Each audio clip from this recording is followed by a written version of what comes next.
আমি অপরাজিতা। আমাদের কাহিনীতে তোমাদের সবাইকে অনেক ওয়েলকাম। কেমন আছো তোমরা সবাই? আমরা কিন্তু বেশ ভালো আছি।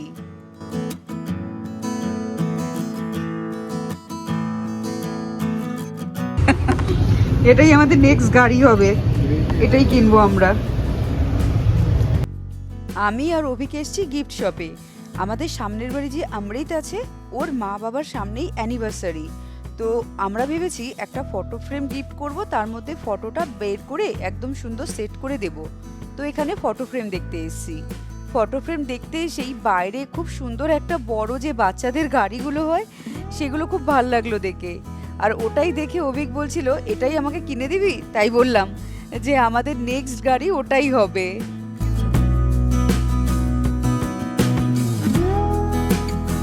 এই যে রং বেরঙের দেখতে পাচ্ছ, এগুলো হচ্ছে ফ্যান। একটা নিয়ে ট্রাই করলাম, জানো তো বেশ ভালো হাওয়া আছে এগুলো, আর দেখতে খুব সুন্দর। কিন্তু সেরকম আমার দরকার নেই বলে আর কিনলাম না। আর এই দেখো, এই দোকানে এই একটাই ফ্রেম ছিল, তাও আবার 385 টাকা দামের।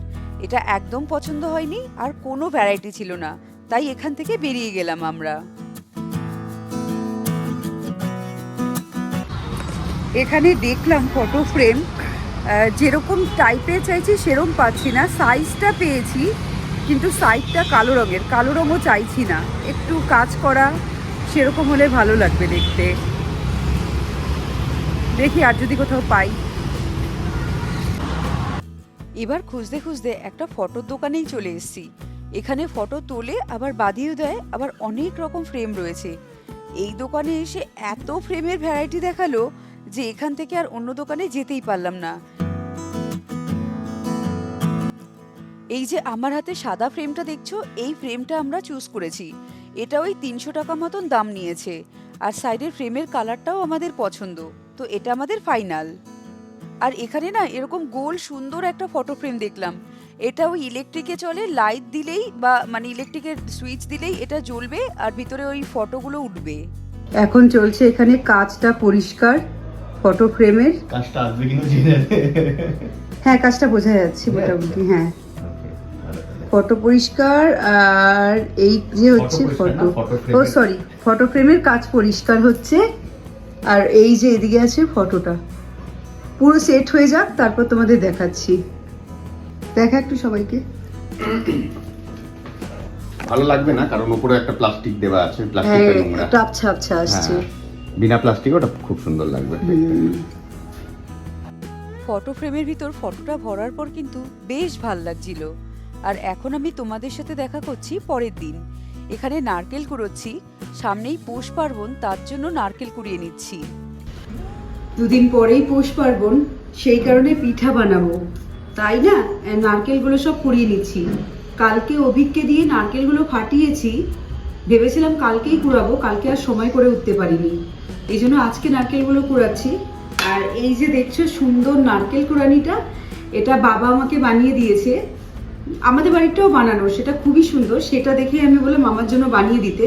আর এটা সত্যি খুব ভালো, মানে কেনাগুলোতে এত ধার থাকে না, আর বানানোগুলো যেরকম, এটা যেমন লম্বা নিয়েছি, তারপর খুব ভালো ধার, খুব তাড়াতাড়ি নারকেলগুলো কোড়ানো হয়ে যায়। তো বানানোগুলো প্রচণ্ড ভালো, মানে তোমাদেরও যদি সুযোগ হয় নারকেল কোড়ানি বানিয়ে নেওয়ার, তাহলে আমি বলবো বানিয়েই নাও।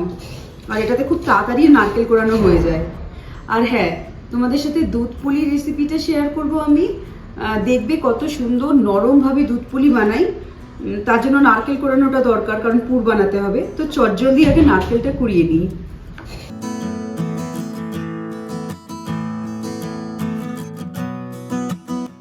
পৌষ সংক্রান্তির সময় আমার দুটো পিঠা খুব প্রিয়, একটা হচ্ছে দুধ পুলি, আরেকটা হচ্ছে পাটিসাপটা।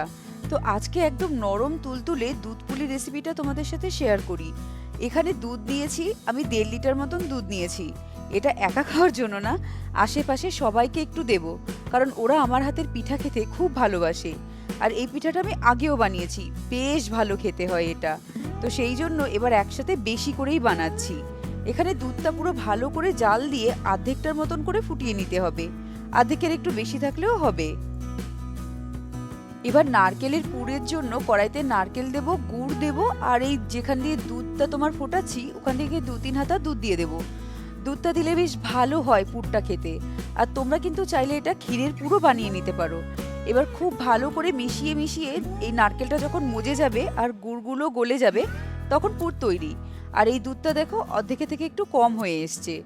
এবার একটা বাটিতে আমি গুড় নিয়ে নিয়েছি। আর জানো তো, এই গুড়টা আমি কলকাতা থেকে এনেছি।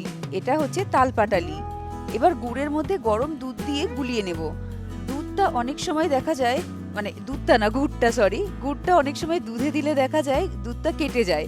সেই জন্য বাটির মধ্যে গুড় দিয়ে দুধ দিয়ে গুলিয়ে নিয়েছি। আর এই দুধটা আরেকটু ঘন করার জন্য আমল দুধ দিয়ে দিচ্ছি, মানে গুঁড়ো দুধ দিয়ে দিচ্ছি। আমার এখন চান করা হয়ে গেছে, পুজোও দিয়ে নিয়েছি। আর আজকে দুপুরবেলা মাছের ঝোল বানিয়েছিলাম। আগের দিনে রুই মাছ ছিল, পাতলা করে এই শীতের সবজি দিয়ে শিম, আলু, বেগুন, বড়ি দিয়ে দারুণ লাগে খেতে। ওই পাতলা রুই মাছের ঝোলটা বানিয়েছি। এখন খাবো, লাঞ্চ করব। লাঞ্চটা করে নিয়ে তোমাদের সাথে শেয়ার করি দুধ পুরটা বানাবো। আর দুধটাকে ঘন করে জাল দিয়ে নেব, কারণ ভিতরের যে স্টাফিংটা আছে সেটা ঠান্ডা না হলে পুলিটা বানানো যাবে না। তো আগে ওটা বানিয়ে ঠান্ডা করব, তারপর পুলি পিঠাটা বানাবো। আর আজকে দারুণ রোদ উঠেছে, দেখো পিছনে বিশাল রোদ আজকে। আমার মুখের ওপরও দেখতে পাচ্ছ কত রোদ, ভাল লাগছে। মানে একটু এতদিন মেঘলা মেঘলা ওয়েদারটা ছিল, আজকে ভালো রোদ উঠেছে। গাছপালাগুলো একদম রোদে ঝলমল করছে। আর এই ফুল গাছটা দেখো, ফুল গাছের ফুলগুলো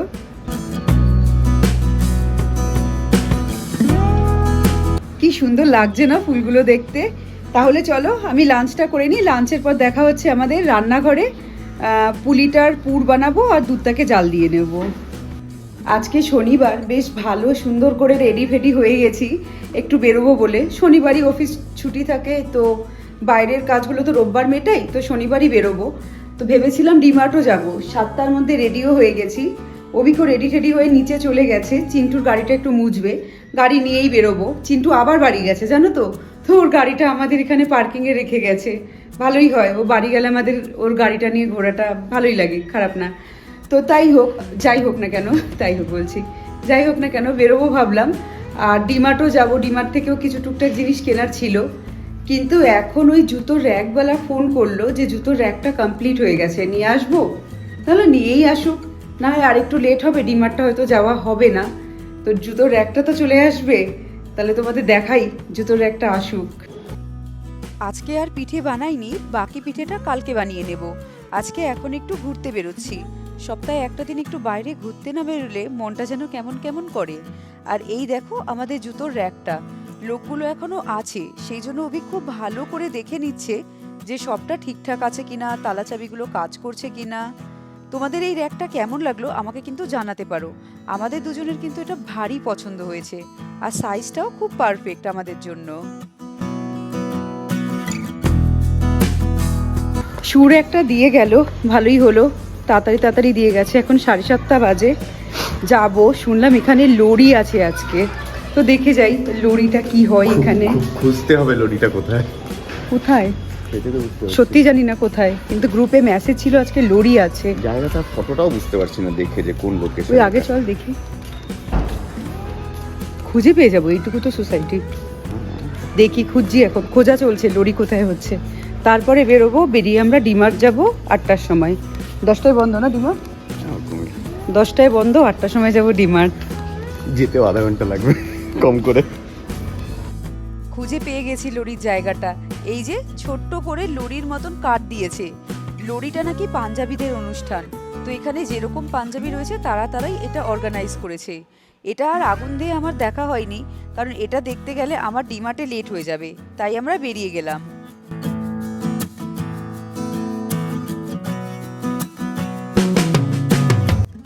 রাস্তায় আজকে প্রচণ্ড গাড়ির জ্যাম। এই সব জ্যাম কাটিয়ে চলে এসেছি ডিমার্টে। এই যে এখানে অভিক ডেলি খাওয়ার চালটা নিচ্ছে।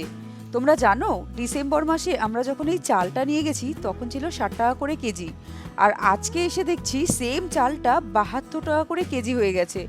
ভাবো কত চালের দাম বেড়ে গেছে। প্রথমে ভাবলাম অন্য চাল নেব আমরা, তারপর ভাবলাম দুজনে অল্পই তো ভাত খাই দুপুরবেলা, নিয়ে নিই এই দামি চালটা। 72 টাকা করে চাল খেতে সত্যিই প্রচণ্ড গায়ে লাগে।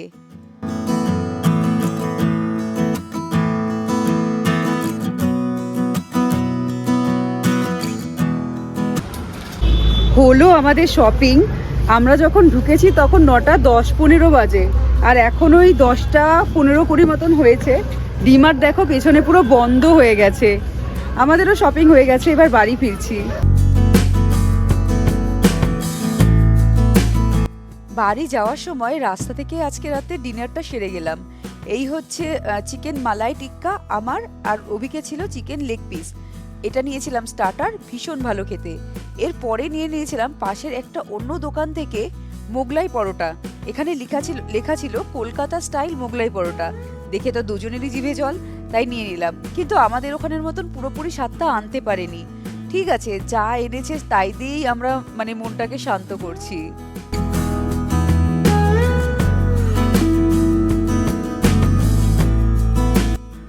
তাহলে আজকের এই ভিডিওটা এখানেই শেষ করি। ভিডিওটা যদি ভালো লাগে তোমাদের, ভিডিওটাকে লাইক করো, শেয়ার করো, চ্যানেলটাকে সাবস্ক্রাইব করো। আর রবিক এখানে বলছে প্রচন্ড গরম মোগলাইটা, ও ফু দিয়ে ঠান্ডা করে খাচ্ছে।